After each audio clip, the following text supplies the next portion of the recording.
this is a hard question. We're told that point R divides the bottom semicircle into equal parts, which means that this length P to R is same as R to Q, and that also means that each one here is 90. And that also means that this angle is 45, and that angle is also 45. So I'm going to start by calling this angle theta, which is corresponds to this point S that I've placed in this position. And you'll see why I'm choosing this theta, because we'll look at the extreme cases. As this point S goes here, theta would approach 0. So I'm going to look at limits to see how much this angle can be. But before that, I have to find this angle RPS in terms of theta, and that's where I'm going to do a little bit of geometry here. So I'm going to connect that point to here. If we look at, call the center O, triangle OSR, that's an isosceles triangle because this is a radius, that's a radius. And this angle here is 45 minus theta, because note, the whole thing is 45, that's theta, what I've defined.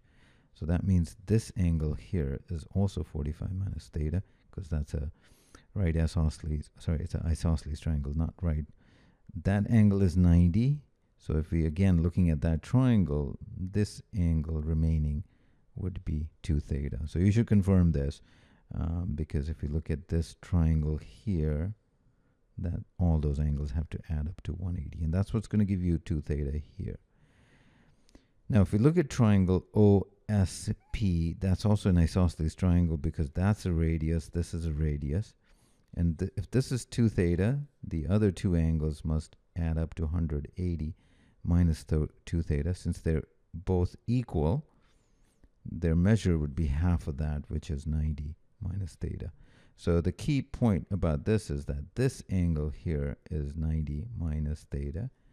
And I've already marked that's 45, which means angle RPS in terms of theta is 90 minus theta plus 45, or 135 minus theta. Now, how does that help me do this question? Well, if we look at the extreme, if S was very close to P, as they say, it cannot be equal to Q, but as S approaches P, maybe somewhere here, theta is going to approach 0. In that case, angle RPS, you will notice, will always be less than 135. It will approach 135 as you get here.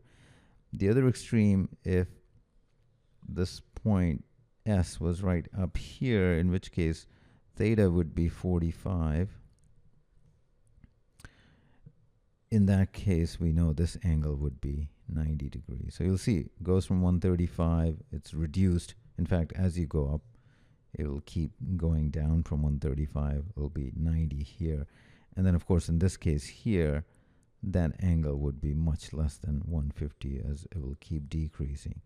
And in this limit here, it will be just 45. So it's going to range from 45